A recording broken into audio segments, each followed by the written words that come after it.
shocking video out of California shows a brazen shoplifter ransacking the shelves of a 7-Eleven. The thief allegedly threatened to shoot the workers when they verbally confronted him. And that's when 2 employees were forced to step in and take him down. Viewer warning, this video is a little graphic. Ain't nothing you can do, man, until police come in. Police can move. Watch out, mama. Don't. Hey, Watch out, boss. ain't nothing you can do, man. Don't do that. Don't do that, man. Don't do that.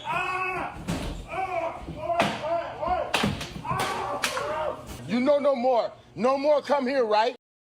I have no idea. A bystander says the workers then led the thief out of the store, ordering him to never come back again. And now in Chicago, the mayor there defended a swarm of teens who looted and destroyed a convenience store. The mayor insisting it was just a large gathering. We're not talking about mob actions. I didn't say that. These large gatherings. These large gatherings, just hold on a second, y'all. I promise you, we have time to talk. It's important that we speak of these dynamics in an appropriate way. This is not to obfuscate what is actually taking place. I mean, to refer to children as like baby Al Capones is not appropriate. Chicago police later arrested 40 of the alleged participants. Dana, we've talked about the issue of crime a long time here, and I mean, obviously we all want constructive solutions, but one of those solutions has to be arresting people, prosecuting people, and keeping them in jail if they are doing bad things. This is like the 4th story I've seen today where somebody is a victim of a crime and they know the police aren't going to make it in time, or there are not enough police. The other one was in Portland. I saw that with the woman. That woman was on earlier today.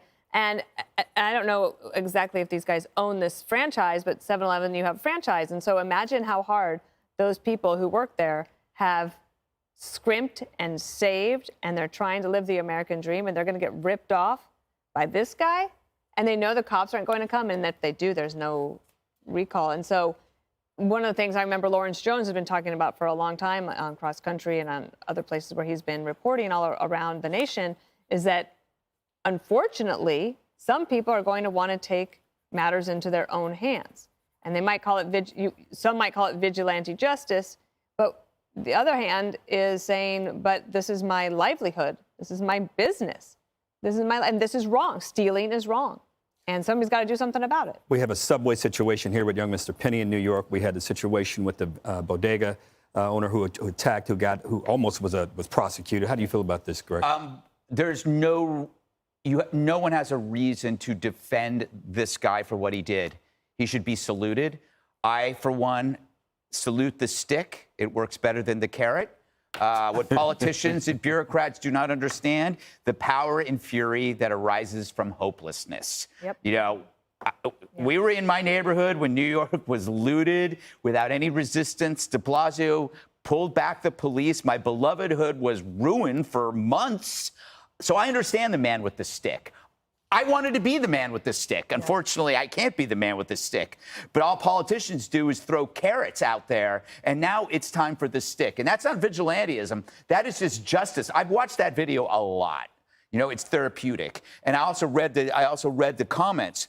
Every single person felt good about it. Does that make them bad? No, if you think that's bad, you're the ass. Because you're the one that defends that kind of criminal. The people that feel good is because they're so tired of seeing the same old story. The person that works really hard getting beaten up by a mob, and then the mayors and the bureaucrats defending the mob. So what you get, that's not, I wouldn't even say it's workers' revenge. That is justice, because they can't get it anywhere else. And I hope that that guy, when he left that store, spread the word. You don't go to that store. Right. Do not go to that store. And by the way, you know what the other guy was saying?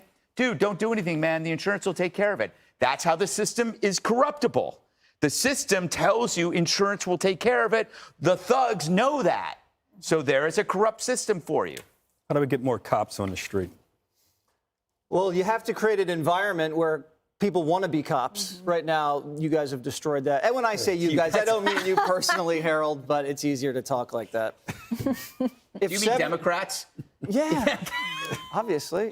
If 7-Eleven fires this guy, he has a job on Jesse Watters Primetime. I don't care if he can't cut tape or doesn't even know who Trump is. He has a job and health insurance on my show. I think everyone should have a stick that size. Yes. He went Teddy Roosevelt on him. Speak softly and carry a big stick. If you want to pull out a pistol, that stick was very, very effective. It bruises. It might leave a welt. Maybe draws blood. But that's the perfect weapon for a convenience store defense. Okay?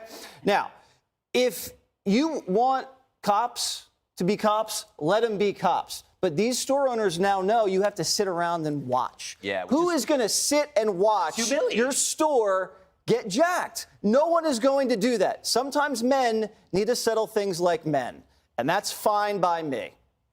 How do we get a better balance? Jesse's right, the police and how people perceive police, or do we just, what do we do? Why would you as a young person or any person want to be recruited as a police officer? They have, first of all, there's defunding, so there are funding issues in some places, but there's also recruiting. If you know you're going to go risk your life for not a super great paycheck for people who don't appreciate you when they've been disparaged in so many places, just recruiting is going to be hard to get people out there. But to the point about insurance, you talk to business owners and they will say it does not begin to cover the damage, all the time that they're out of work, that they have to close down, all kinds of things. I mean, there's so many repercussions here. You can understand why people get so frustrated. We don't want that to happen, but I understand it.